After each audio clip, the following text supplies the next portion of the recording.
Welcome to Pete and Hannah's Watchlist. I'm your host, Pete Mitchell. I'm here with my great co-host, Hannah. Hello, people. Hannah, we're here today for AFI Redux. Special episode. It is dedicated to the great Rob Reiner, who sadly passed away last week. And we're doing one of his best films of all time, of his whole career. And it's one of the best films of all time. It is When Harry Met Sally.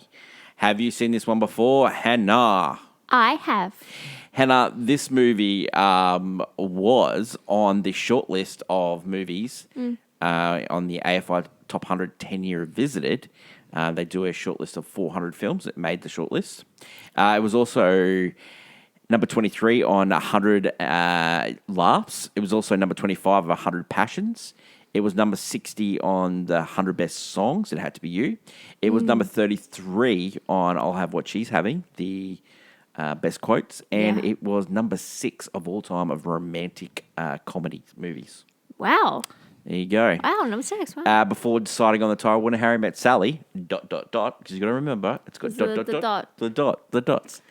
Screenwriter Nora Ephron and producer Andy Sharman and Rob Reiner had Just Friends, Playing Melancholy Baby, Boy Meets Girl, Blue Moon, Words of Love, It Had to Be You, Harry, This Is Sally, and How They Met. Nora Ephron hated the title When Harry Met Sally, and she loved How They Met. That was her favourite, but yeah. Yeah. Some of those titles went on to be other films. They did. Yeah. They did.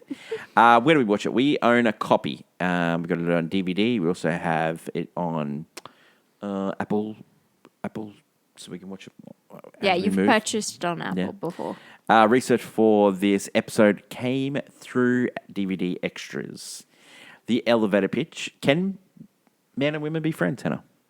We follow two people who start as haters, that become friends, and then that sleep together. This movie was directed by Rob Reiner, and we went through his career big time last week. We ranked his favorite roles. He ranked his movies, big fan. TV show.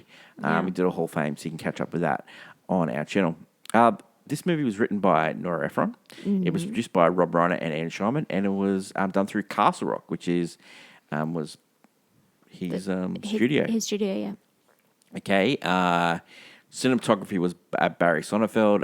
Robert Layton did the editing. Music was by Mark Sherman and Harry Cotton Jr.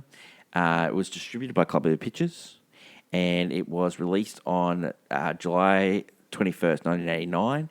Running time was 95 minutes. Budget was $16 million, and the box office worldwide, $193 million. Have a look at some of the movies. Geez, you know how they say they don't make them like they used to?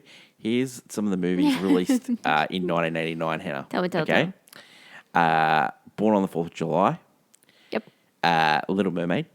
Ghostbusters 2. Wow. Honey, I Shrunk the Kids. Wow. Lethal Weapon 2. Ooh. Dead Poet Society. Wow. Look Who's Talking. Back to the Future 2. Batman. Indiana Jones. Billy Crystal was really worried when this movie came out because it was sandwiched between Indiana Jones: The Last Crusade and Batman, and they thought it was not going to do any money at all. They did a really slow strategy where they only opened it in small amount of screens, and it made the second most on a small amount of screens ever behind Star Wars. And so this movie's got a slow burn.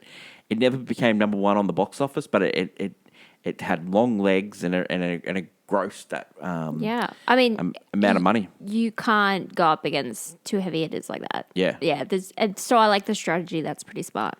Okay, so not only did we have those movies, but we also had National Lampoon's Christmas Vacation. A classic. Just a classic year for film. And growing up, it was one of our favourite years of film, wasn't it? Well, yeah. We've loved it so much, we actually did a draft on this. 1989 is a very treasured year. A lot of big things happen and all of pop culture. Yeah. And it's just, it's very significant.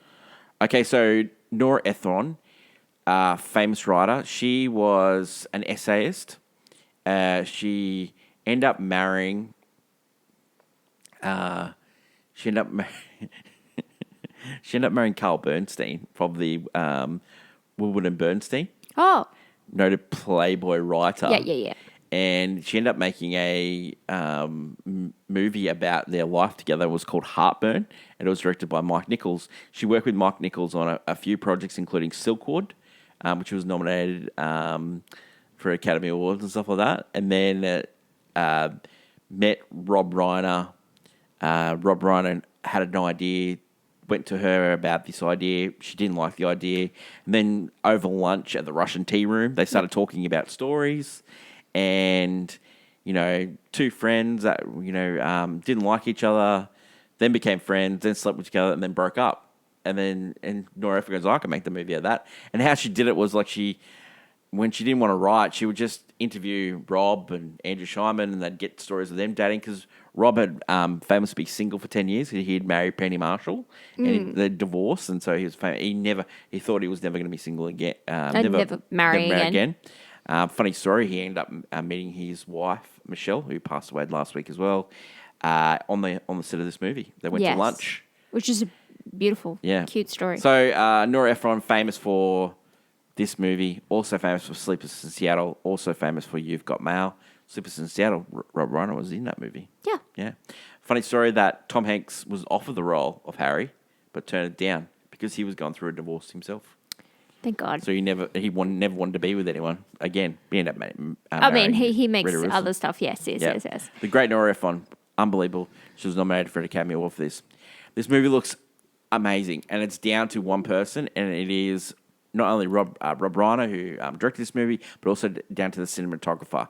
Cinematographer was Barry Sonnenfeld. You might know him as the director of Men in Black. He also directed Wild Wild West and heaps of movies. Get Shorty was one of his. But he was also a great cinematographer. He did movies such as Raising Arizona, 3 O'Clock High, Throw Mum from a Train, which also starred Billy Crystal, The Big, and Miller's Crossing, which is one of the greatest movies of all time.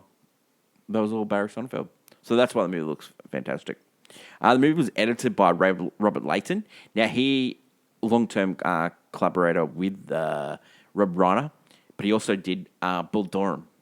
So, great baseball movie starring Kevin Costner and the great Susan Sarandon. Jane Muskie is a great production designer. She did a fantastic job with this movie. It's not easy to shoot in New York when Woody Allen shoots there, and so you've got to come up with interesting scenes that Woody Allen hasn't used, which he's used a lot.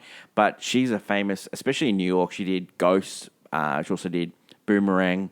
She did Glengarry Ross. She did City Hall with the great Al Pacino. Great productions, a lot of Jane Muskie. I said to you about Mark Scheinman doing the music.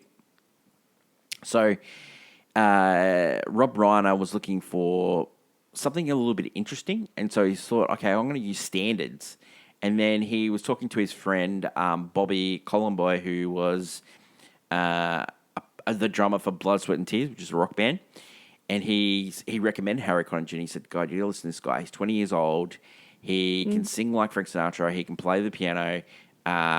This guy's perfect. And then he saw him. He was like, this guy is perfect. So, and then Billy Crystal said, if you're going to use standards, you're going to have to use one person. You have to use Mike Scheinman. He did music for me on Saturday Night Live. This guy's perfect. Rob Reiner met him. He said he knew everything about all the standards you use, and he helped Rob select the movie music. Like it had the soundtrack. Let's call the whole thing off. Yeah, is amazing. When two lovers become friends, all that stuff like that. He was famous for doing beaches as well. He also did that TV show Smash. Do you remember that TV show Smash about Smash? Yeah. They even turned that into a Broadway show, which was not phenomenal, but loved. The costumes in this movie are great. The sweaters, Meg Ryan's hats. Hannah besmirched me saying it would look like Diane Keaton's hat. No, it was an Armani hat. But anyway. No, but Gloria Grisham was famous costume designer for a great movie called Last Action Hero. Oh, big fans here. huge fans. Okay, so Billy Crystal was Harry's Burns. So other people other than Tom Hanks that were up for the role were Richard Dreyfuss, Michael Keaton, and Albert Brooks. Albert Brooks end up offering the role, but he turned it down because it said it was too reminiscent of Woody Allen's work and he couldn't give his slant on it. Albert Brooks was actually named Albert Einstein. He was went to school with Rob Reiner, and they were best friends until Rob Reiner's passing. Yeah. There was a Sunday morning CBS show, and they interviewed Albert Brooks, and it's quite emotional. It's really good. Rob Reiner originally wanted Susan Day. Now, Susan Day at the time was on a hit television show called Law and Order. She had to turn it down because of that. She was also famous for the Partridge Family. She was the youngest daughter in the Partridge. Not the youngest daughter, the second oldest. Yeah. Yeah. So he also offered it to Elizabeth Perkins, Elizabeth McGovern, Molly Ringwald. But Meg Ryan auditioned, and he thought she was perfect. She was a bit player before that. She'd actually tried to be on Throw Mama from the Train, but they chose someone else. She had come off Top Gun, where she played Goose's wife, and she played little bits parts, but this is her first major starring role. Another person in this movie, Carrie Fisher, which we've had on the list before with Star Wars. Yes. And famous, she was the daughter of Debbie Reynolds and Bobby Fischer. And also, she's amazing. Amazing. She's also great in this. She's sharp tongue, beautiful. It's funny how, like, Carrie Fisher, Bruno Kirby, Rob Reiner, Nora Ephron, all Nepo babies. Oh, they are. So Nora Ephron's mum and father wrote movies, including Carousel. Yeah, well, I wouldn't call that a treat, but... I'm just saying, you know. Bruno Kirby, his father and uncle were huge in the music industry and stuff like that. So, yeah, there you go. Joe, which is played Sally's first kind partner. of first big partner, yes, she has. He's actually the son of the 38th president of the United States, Gerald Ford. Oh. There you go. He also he was in Heat, and he also did Armageddon, Black Hawk Down. Mm-hmm. So there you go. He appeared in stuff. There you go. What else? Who else was in this movie? Bruno Kirby, which we've had on the list before. He was in Godfather Part 2. He played Comenza. He is. Yeah, and he was also in one of my favourite movies, Sea Slickers, which he played with Billy Crystal. Billy Crystal and Rob Reiner were friends, and they had met on All in the Family, and they, fast-talking friends, and they would call each other up. The scene where they talk, Sally and Harry are talking about Casablanca. Yeah, that scene came from the life of Billy Crystal and Rob Reiner. Cute. So he really wanted to do this movie, and see, Rob was sort of working on this movie with Nora Ephron because he'd met Nora Ephron, then he did Stand By Me, then he'd go back to working, and he said, look, I'm going to go do Princess Bride, which he did with Billy Crystal. And Billy Crystal had sort of heard about the movie, and he really wanted to be Harry. Yeah. And so he came on board. And then the most important thing here is this movie's a real big collaboration. So you've got Nora Ephron taking the stories of Rob Reiner and Andrew Scheinman. Then you've got the ordering process that Sally does in the movie is actually the ordering process that Nora Ephron does. Oh, yeah. And then a lot of the stories that Sally was Nora Ephron's stories, also friends of her stories. And then Billy Crystal came in and did little bits of the character. And he told Rob when he got the part, he said, Rob, I know this is sort of based on you and Andrew, but you're going to have to let me make this mine as well. And so he did. And so there's a lot of Billy Crystal in Harry Burns as well. Yeah. Yeah. Which is something really unique about the film because it's part of every person that, helped make it. Yeah. So it's really unique in that way. Okay, so critics.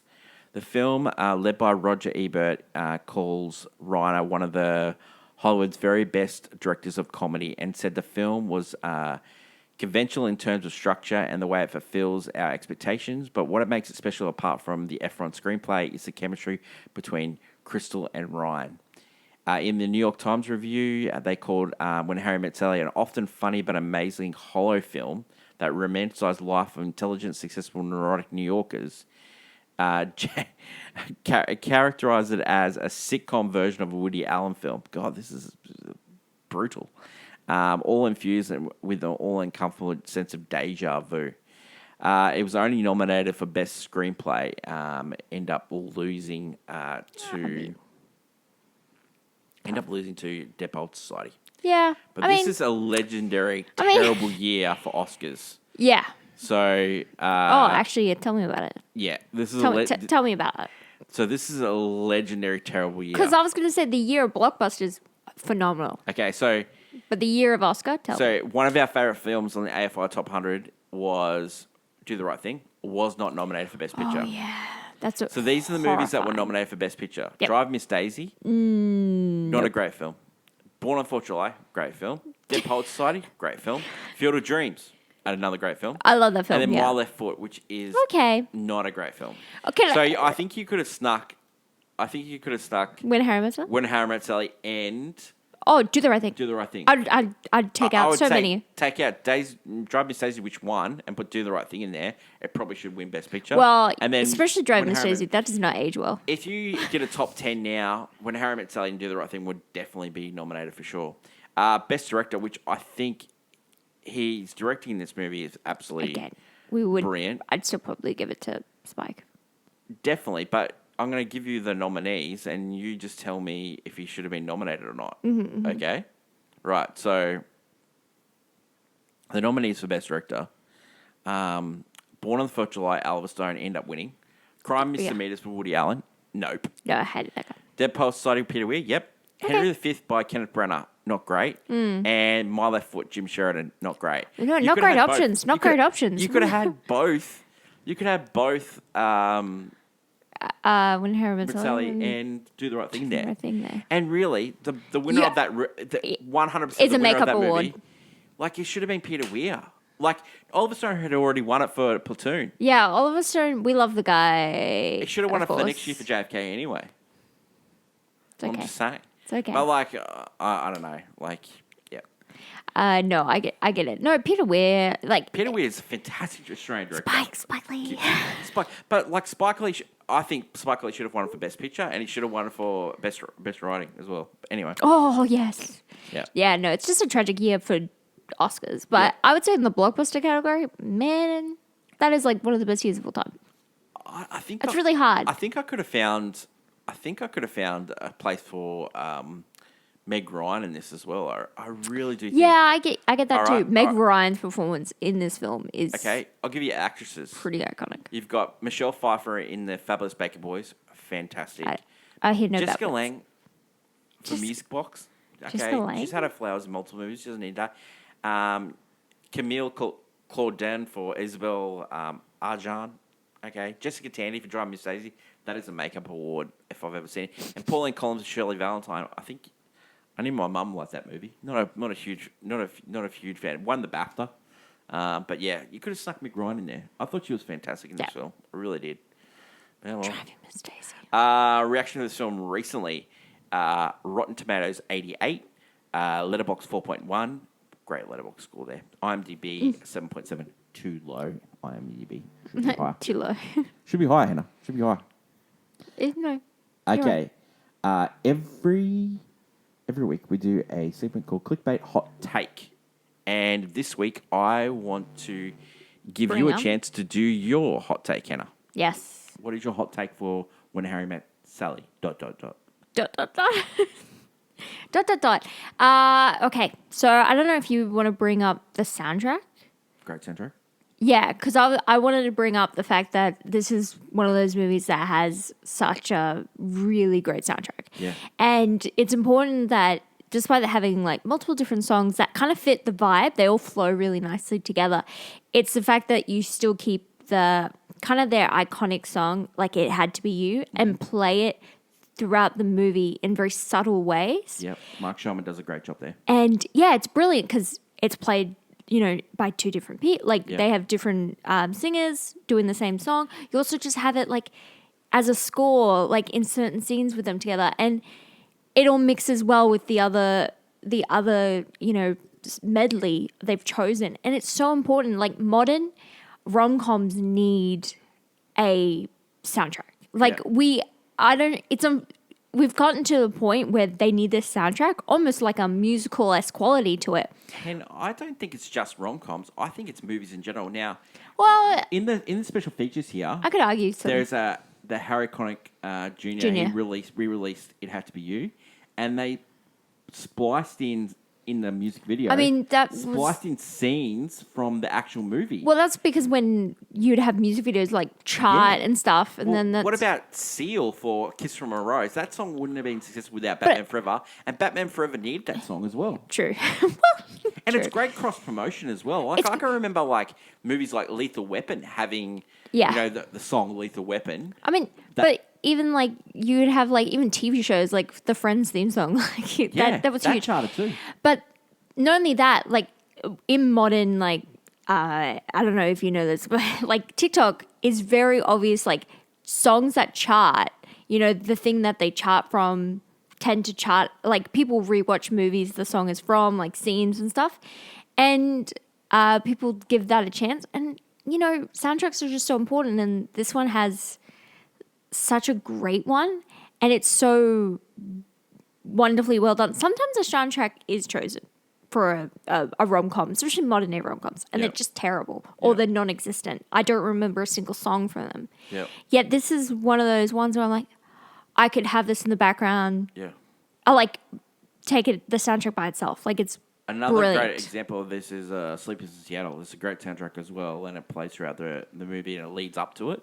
It is a really good soundtrack. Yeah, and I just think rom-coms, it's so important to have it, and I think this is one of the best examples of it. Having an iconic song that represents your main couple, whilst also having a select few that like flow the story really nicely. Because bring back the music video. People love watching music videos on YouTube with the movie spliced in. Give me another TikTok edits of the song. Top Gun was a great example of this, and they did that recently as well. The Top Gun Maverick, that but soundtrack. The original Top Gun was great. Like Take Me a Breath Away.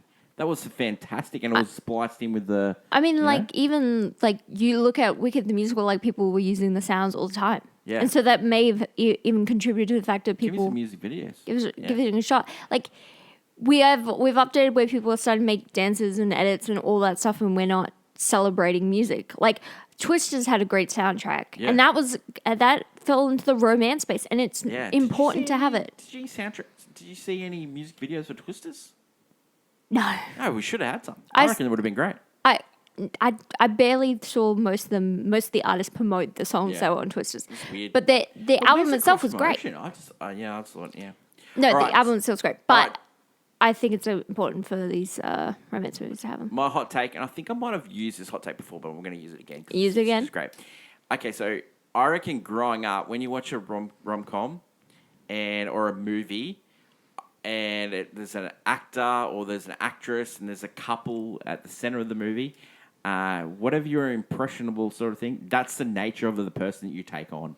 So I know for a fact I've taken on the Harry Burns character as in dating life, 100%. The darkness where he reads the back of the book first because he's worried that he's going to pass away. He's very pessimistic. Yeah, pessimistic. But also like the voices. Like one of my favorite scenes of this movie, and it's probably my favorite scene of the movie, is when he says, "I'd like to partake in your pecan pie," and it's so cute because Meg Ryan looks off to Rob Reiner and goes, "What's this guy on?" I like it's so annoying, but I do voices like that as well, and it's probably why I'm single. But yeah, so definitely, I'm thinking about creating a dating series next year where all my hinge prompts are all going to be when Harry met Sally quotes. And if they continue on until you get the full script. Yeah. You just, there's so many iconic lines in this movie, and I don't know. I just think, but I really do think that whatever movie that you grow up on, it does have a big part of your life. Yeah, especially romance movies. When you watch them at a young age, you take that on. And I don't like I guess, I never watched Woody Allen movies, thank God. But I know that a lot of the movies I've watched were influenced by that. Yeah. But a lesser extent. This movie was definitely influenced by Annie Hall. It was definitely influenced by it. And I think it's a better version of this. And that's why I did not like the New York Times review, because it's I think... Oh, you were saying this is better than Annie Hall? You gave Annie Hall glowing reviews. No, but I did say at the time, I thought When Harry Met Sally was way better than Annie Hall. But it's true. I think Rob Reiner, because he was a TV actor and he was son of a comedy legend, I think he got really harshly critiqued. And Oh, there was okay. like a roast of his in, I think, early 2000s at the Friars Club. And there was they read out a lot of the critiques of his movies. And yeah, he got heavily roasted. And I think it's because he was Nepo a TV babies. actor, Nepo baby, but also TV actor turned to director. So I think he copped a lot of grief. But like, this movie is about modern day dating, and it has a different spin on what the Woody Allen stuff does. And I think this movie, It's far more charming. in the end, we asked the question: are you surprised it didn't make the list? Yeah, I am surprised, especially with the people knew in 2007 about Woody Allen. Oh, about Woody, you could And just. so you think you could have swapped this out for Annie Hall? In my opinion, I think that would have been a better job. You know what? You're right. I know. I think the love affair people had with Woody Allen just we need to let that go. If you want to continue watching his films, whatever. Yeah. But I feel like it's important that we update the list, especially when you have a movie similar to it. Let's update it with When Harry Met Sally. Yeah. ... Okay, let's get on to our review and let's go into scene breakdown. Yeah. Take it our way. So I just want to preface this by saying that I will be going through the scene breakdown, but it will be constantly interrupted by the guy who knows everything about this movie. So get ready for that. Is he a guest on the pod or? Oh no, that's just straight you, my guy. He's just gonna come in over the top. He's like, yeah. No, I'm gonna curtail myself. We'll see. Anyway, so this film starts with actually a cute story with an old couple recounting the time they fell in love with each other. Okay. And what? Okay, so that. Okay. Yeah, you want to go? So that was how he came up with that idea. Yeah. Because Nora Ephron didn't have that in the script originally. He came up with that idea because he was having dinner with his business partner for Castle Rock. Interesting. Alan Horn, and his father was there, and he asked his father, because he wasn't talking, how did you meet your wife? And then he lit up telling the story. So he had the original idea that he was going to have real people tell their stories. Yeah. But it didn't work. And Nora Ephron goes, I'll rewrite them, make them concise, and we'll get actors to tell the story, and we can do the exact same thing. And that's what they did. It's really cute. And so they do this throughout the film to kind of like a recount. It knits the film. It actually knits the film because it does some jumps, but also it helps to solidify the ending, kind of. It's really beautiful. And that ending, which is When Harry Met Sally, that ending, that was all improvised. And there's like great deleted scenes in the... Another thing is just that it adds like how different everyone can meet someone and fall in love and their stories. And it's that's the same with this movie. It's so cleverly put together, this movie, and... it's a great edited movie. So Robert Layton and it's brilliant. Rob Reiner did it great, and it paces so well. There's no like filler in this movie. It's like shot. Everything is important. Hard cut to the next scene. Yeah, and with a standard. Sometimes a good joke, good joke, needs a hard cut, and it's really well done. Then we meet Harry, who's in college, and he seems like he's a bit of a player. And Sally, who is in the car and is his unlikely travel companion. They're traveling to New York together. Mm-hmm. Sally seems like a very strict planner with strong aspirations, while Harry's outlook is quite bleak. They embark on their journey. They stop at a diner. What about when Harry spits seeds into the window? And then he's like, I'll roll down the window. And he's like, tell me your story. Oh, there's not much to tell, It hasn't happened yet. Like, that's her personality. They get a taste of Sally's peculiar way of ordering. So, like, she'll order something and it has to be very precise the way it's done. Yep. But, like, they come off that scene where, like, you haven't had good sex yet. And she yells it at the top of her lungs. Yeah, she's someone that is very, I would say, very confident in herself. Like, she's not. Oh. I would say when she's in social situations, she doesn't really. She's in that kind of situation. She's very comfortable with like who she's talking to because she just comes out with anything. Like, she's comfortable with ordering. I need it done this way. A lot of people. She definitely knows what she wants. Yeah, she's very comfortable. I wouldn't say she's confident. I wouldn't say she's confident in every aspect. Yeah, but I meant she's comfortable. Definitely comfortable. She's definitely comfortable. I would say she's very comfortable in in what she wants. For sure. So Harry actually ends up calling her attractive. Yeah. Sally, not he's supposed to be dating her friend. Yeah. Retorts that they could only be friends, which this starts the long debate where Harry in turn states that men and women can never be friends. Yeah. Because there's always that, them sleeping together is on the table. It just couldn't happen. But I think that story starts with a really funny thing where she loses the underwear story. underwear story, yeah. So it's a very funny story of how She broke up with someone. broke up with someone recently No because Sunday underwear. he couldn't find her Sunday underwear. They don't make them because of Jesus. God, it's God's day. They finally do reach New York, and the pair are very much like, we're never going to see each other again. They're very set on their ways, and that's where I love They them. ended at Washington Square. What do you think of Sally's outfit? She's got she rocking the khaki shorts, the long khaki socks, shorts. So strange. Farrah Fawcett hairdo. Yeah, I love it. very strong. Love it. What happens is that 5 years pass. Yeah. And she's at the airport saying goodbye to her boyfriend, Joe. Mm-hmm. And she runs into Harry, who knows Joe and doesn't seem to recognize her at all. Yeah. But recognize Joe. Recognize Joe, had a conversation. She knows who Harry is. She acts brilliantly in this scene. Yeah, head down. When you know, it's like that moment when you're in public and you notice that person and you don't want to talk to them. No. So you start avoiding as much as you can. 100%. Which is so obvious, but yeah.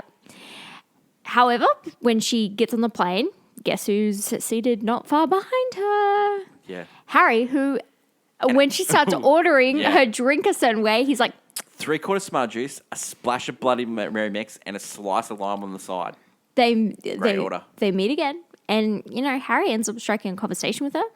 He gets to swap seats, sit next to her. What's her best order? Is it the Bloody Mary mix? Is it the apple pie? Is it the salad later in the film? I like the one where they're at the Chinese restaurant and it's silent. Yeah. And she's ordering and the waiter is exasperated and just looks at Harry and he's just like, eh. But what about in the scene where the famous orgasm scene where she's making the sandwich herself? Like she Cat's Deli, 100%. famous deli, but she couldn't trust him to make the sandwich. She's making the sandwich. I respect that. When you like certain things, you like certain things.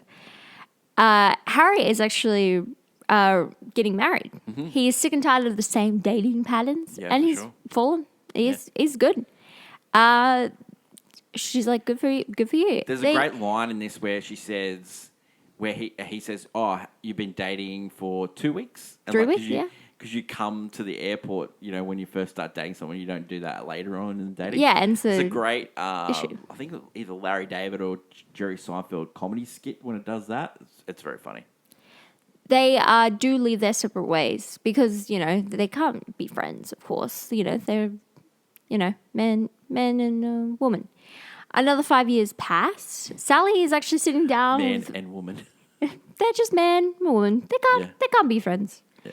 Another 5 years pass. Sally is sitting down with her friends for lunch and admits that she and Joe have broken up. Yep. Unfortunately. Marie, her friend, tries to set her up only for Sally to go, no. It definitely tells Amy with the Rolodex. Yeah. The Rolodex and trying to figure out. Yeah. And she's bending cards to say if they're married or not. Oh. Which Marie doesn't care. Yeah, Marie does not care. She thinks that, it can foil anytime. Yeah. All while Harry is actually explaining to his friend Jess that his marriage is unfortunately over at a baseball game. Yeah. Funny enough, they're doing the wave while this emotional conversation's happening. It's funny when you go to sporting events and you either are listening to really personal conversations or you're in the middle of a personal conversation. People forget when they're at a sporting event. Sporting event's just there. That they forget that you're in a stadium of 50,000 people and you're just talking normally. And I don't know what it is, but people just forget that they're not at home and they're actually in a conversation that everyone can hear. When you go to sport, you can hear some of the weirdest conversations in the history of mankind. Really but that's funny. the fun of it. That's why people do it. I guess It's fun.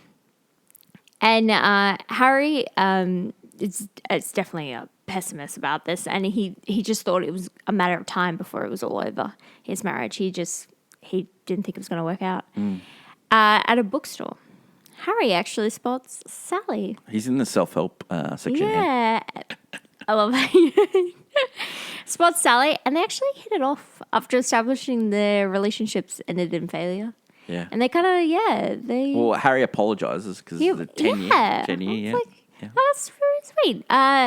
Sally asks Harry if he wants to get dinner, and Harry agrees. And they actually start becoming friends.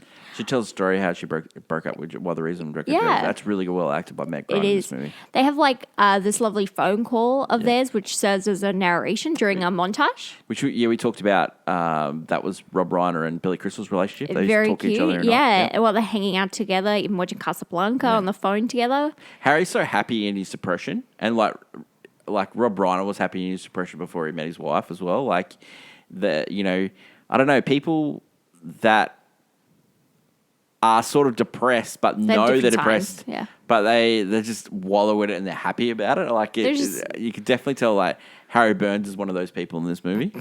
They actually spend you get to see them spending a lovely day together in the park. This is when you get the pecan pie bit. But like before that, you got the brilliant foliage.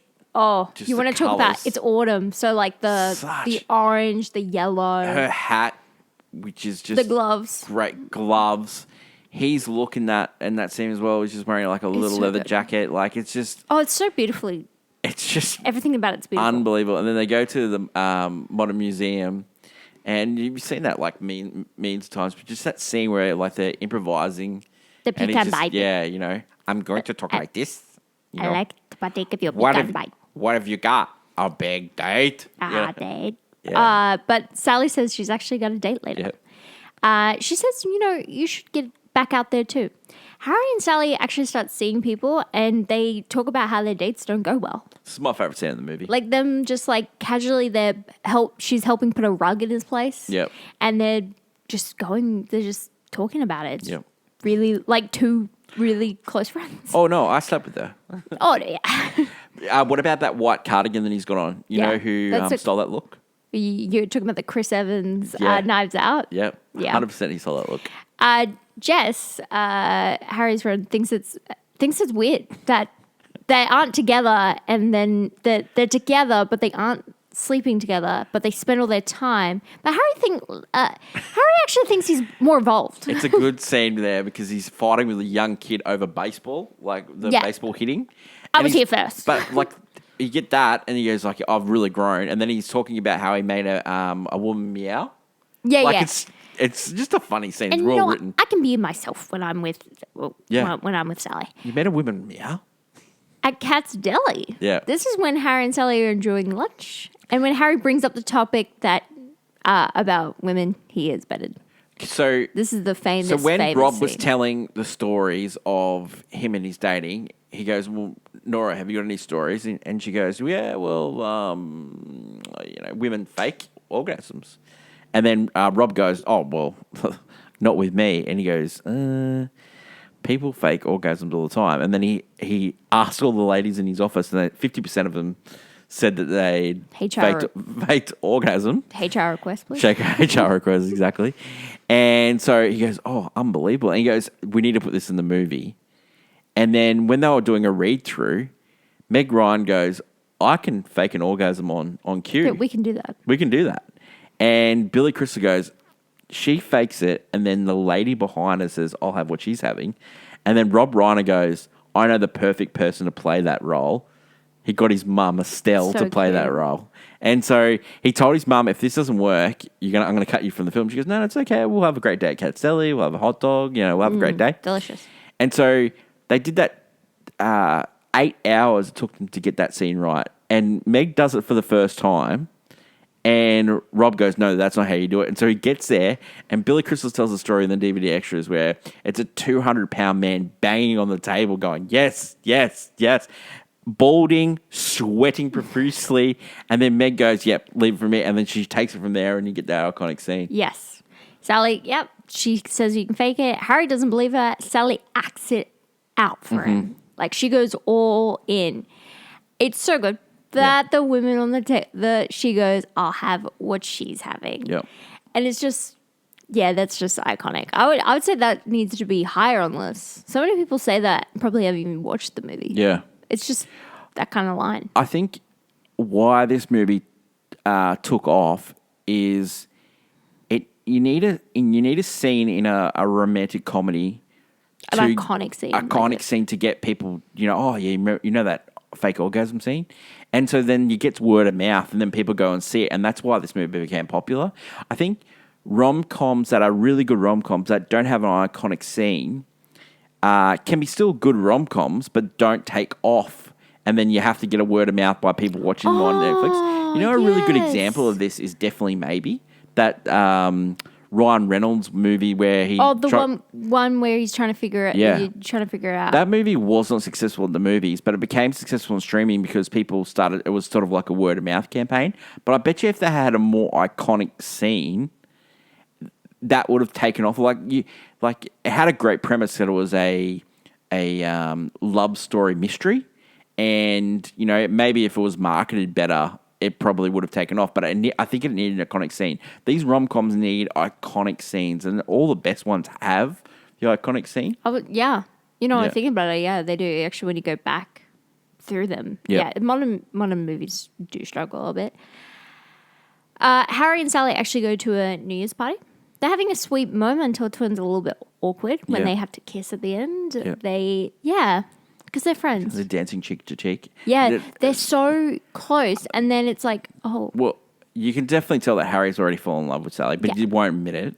They won't admit it. Yeah. I don't think Sally has worked it out yet. No.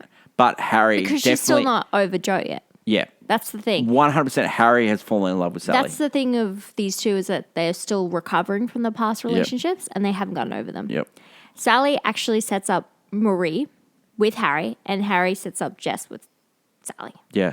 And this double date is actually growing increasingly tense almost until Jess and Marie hit it off. These two hit it off. That scene was fully improvised. Yeah. So it was written differently. And then it really took off when Bruno Kirby started improvising lines, stuff like that. And Nora Ephron goes, that is the difference between a good movie and a great movie. A good movie has a good script, but the actors take it to a new level. And she mentions in a few stories. One was the Bruno Kirby one. The one earlier was when Billy Crystal's spitting the seeds. And she says sometimes scripts need a little bit of bite. And then that scene, Bruno Kirby, when he was improvising, he gave it bite. It's like noticing a quirk you could do, like an actor actually realizing. Yeah, bringing themselves to the role. Yeah, it's nice. The pair actually end up leaving together. Mm. They're quite happy with themselves. It's like 4 months later. Harry and Sally actually are having fun in a store. Singing this is your favourite scene. Story with a fringe on top. Yeah. I do love this because I love me a bit of Oklahoma. Yeah. Until Helen, Harry's ex, walks in the store and Sally doesn't even notice. Because she's still singing. Yeah. And she's still singing. And you hate my voice. And she's like, oh, you hate my voice. And he's like, Helen. And she's yelling into him like, Helen. So everyone can hear. And he just brushes her hand down. They have got great chemistry in this scene. Oh, yeah. Yeah. It's from this moment on, like, these two are together. Yeah. It's actually really stunning. Yeah. Harry is very shaken up by it. Yeah. And they go over to Jess and Marie's apartment which because they're moving in together. Yeah. Harry just starts. But the wagon. Oh, the wagon issue table. This is very normal when couples move in together and it's like, whose stuff do you get to have? Yeah. And, the wagon is pretty stupid. That's pretty stupid. I think if you're having a whole like nautical theme, sure, but it's pretty stupid. A nautical theme? Nautical, like a wheel. It's a ship wheel. No, it's not. It's a wagon wheel. It's a wagon wheel off a a prairie theme then. Yeah. You see, now I would say it still works. But whenever Harry goes, it's fine. And like, no, it's not. That's a stupid wheel. I thought you liked it. I was being nice. He's just he's very upset. Harry and Sally actually. But then Sally goes. She goes and looks after him. No, but then Sally goes, don't worry about him. He just saw Helen. Yeah. And she goes after him, and Harry and Sally end up fighting, and he actually apologizes. Well, they fight over the fact that she's uptight. And then she goes, well, I'm uptight, but you're sleeping. You're sleeping with everyone, and you're soon going to have to move to New Jersey. Yeah, like he's not willing to face his demons. No. And he, he gets upset at her, and then he quickly apologizes. Like this really sweet moment. He just he apologizes, hugs her, and the way that they're holding each other is just very sweet. Yep. Later, Harry and Sally are actually seeing some other people. They're all playing Pictionary. It's terrible. Baby fish mouth. Great line. They actually look at each other in this without looking at each other. I can't believe she's with you. Yeah. They're very jealous of each other's partners. Where were you when Kennedy shot? Ted Kennedy got shot? Oh no. No. In the night, actually, Sally calls Harry distraught after finding out Joe is getting married. Yeah.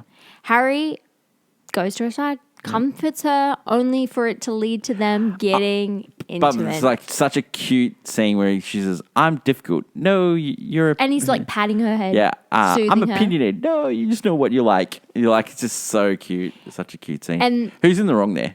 Well, she called him. Yeah, which was upset. If they're seeing other people... Yeah. Yeah, right. Yeah, but he shouldn't have...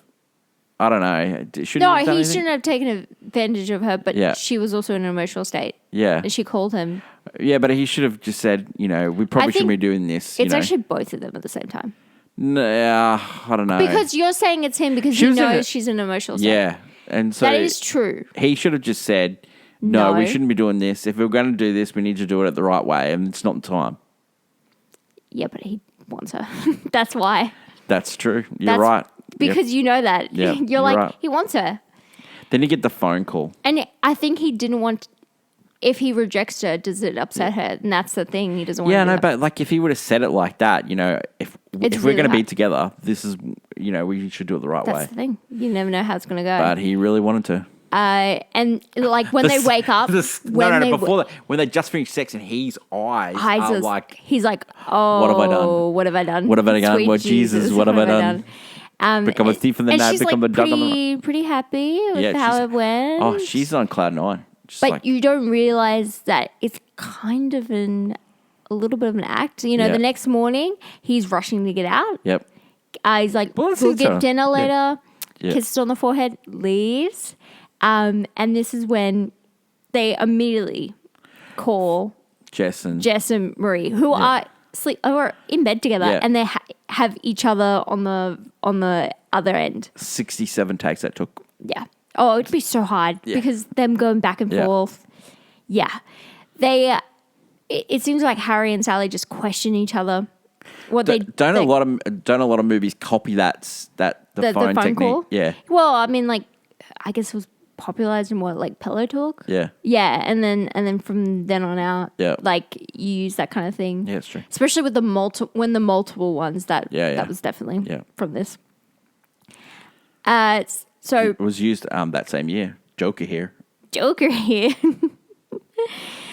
They actually are questioning if they made a mistake, and at dinner they actually agree it was a mistake. But Harry's too quick to agree. Pretty awkward, because it is a big deal. Yeah. Actually, what's happening is Jess and Maria getting married. They're having a wedding. Yeah. Sally's actually pretty furious at Harry because he's not making it a big deal that they slept together. It's a big deal. And he actually kind of digs himself even deeper by blaming her for that night, which nope. You and those big doe eyes. It's like, brother, nope. When she swears at him, slaps him, that's a great slap. Great slap. And the best part is they go back out into the hall and they're being toast and you can see the red on his cheek. Yeah. And then Jess says, thank God that we... don't find them attractive enough that we're here tonight. Yeah. Harry is continuing to call Sally. Yeah. Asking her for forgiveness. But before that, he's like, I didn't make a mistake. And then he slowly, it dawns on him, I've made a huge mistake here.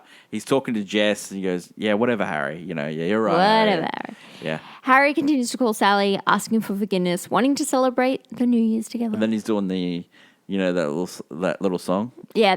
Sally is still... Call me. Yeah. Maybe Can we- it's late. can we- Just And so she picks up the phone phone moi. and he's like, I wanted to say sorry. Yeah. Doesn't really say it. And when he says sorry, and then she's like, "Oh wait, is this?" He's So coming what back. else? And then when he says, "Oh, let's get together," and he goes, "Harry, I'm not going to be your consolation prize." Yeah.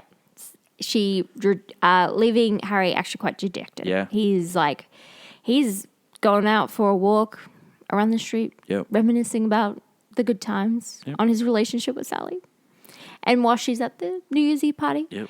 and he actually finally realizes. And when does he realise, messed Hannah? up back when they first arrived in New York. At Washington Square Park. It's a beautiful, beautiful, beautiful moment. And Yeah. he starts running. And then what plays? It had. He slowly To be- walks, and then he starts running, and it's Frank Sinatra. It had And to be you. it's so Wow. good. He starts running. then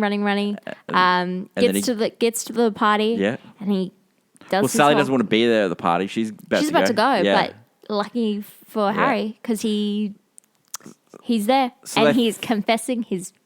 So feelings. they filmed that a couple of times, and it wasn't working. And then Yeah.